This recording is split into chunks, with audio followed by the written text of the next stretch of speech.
Tuesday evening வந்து fruit cut பண்ணி சாப்பிட்டுட்டு நைட்டுக்கு வந்து பன்னீர் பட்டர் மசாலா செய்யலான்னு சொல்லிட்டு தான் வந்து பன்னீர் வாங்கிட்டு வந்து வச்சுருந்தேன். ஃபஸ்ட் டைம் வந்து ட்ரை பண்ண போகிறேன். அதுக்கு வந்து ஒரு மீடியம் சைஸ் தக்காளி 2 எடுத்துக்கோங்க. அது கொஞ்சம் பச்சை மிளகாய், வெள்ளைப்பூடி, இஞ்சி 3 வந்து மிக்சியில் அரைச்சி வச்சுட்டு 2 பெரிய வெங்காயத்தை வந்து குட்டி குட்டியாக சாப் பண்ணி வச்சுக்கோங்க. பன்னீரே வந்து கட் பண்ணி வச்சுட்டு ஒரு கடாயில் எண்ணெய் விட்டு கொஞ்சோண்டு மிளகாத்தூள், உப்பு போட்டு வந்து நம்ம பன்னீரை வந்து ஃப்ரை பண்ணிட வேண்டியதான். பன்னீர் வந்து கொஞ்சம் அந்த லைட்டாக வந்து கோல்டன் ப்ரௌன் அந்த மாதிரி வர அளவுக்கு வந்து ஃப்ரை பண்ணி எடுத்து வச்சுட்டு அதுக்கப்புறம் அதே வந்து எண்ணெயில் வந்து நான் பட்டர் ஆட் பண்ணிட்டேன். எண்ணெய் வேஸ்ட் பண்ண வேணாமேன்ட்டு.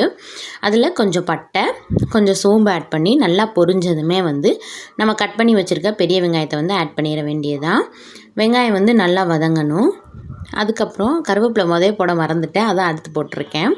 நெக்ஸ்ட்டு நம்ம அரைச்சி வச்ச அந்த பேஸ்ட்டை வந்து ஆட் பண்ணிவிட்டு அதில் கொஞ்சோண்டு கரம் மசாலா, கொஞ்சம் மஞ்சத்தூள், மிளகாத்தூள் வந்து ஒரு ஸ்பூன் 1.5 ஸ்பூன் வர அளவுக்கு போட்டுக்கோங்க. 2 ஸ்பூன் மல்லி அந்த அளவுக்கு ஆட் பண்ணிவிட்டு எல்லாத்தையும் நல்லா வந்து ஒரு 1/2 மினிட் வந்து கிண்டி விட்டுட்டு மூடி போட்டு கொதிக்க விட்டுற வேண்டியதான். எண்ணெய் நல்லா பிரிஞ்சு வந்துடணும். எண்ணெய் பிரிஞ்சு வர ஸ்டேஜில் பன்னீரை ஆட் பண்ணிவிட்டு ஒரு 1/2 மினிட் விட்டால் சூப்பரான பன்னீர் பட்டர் மசாலா ரெடி.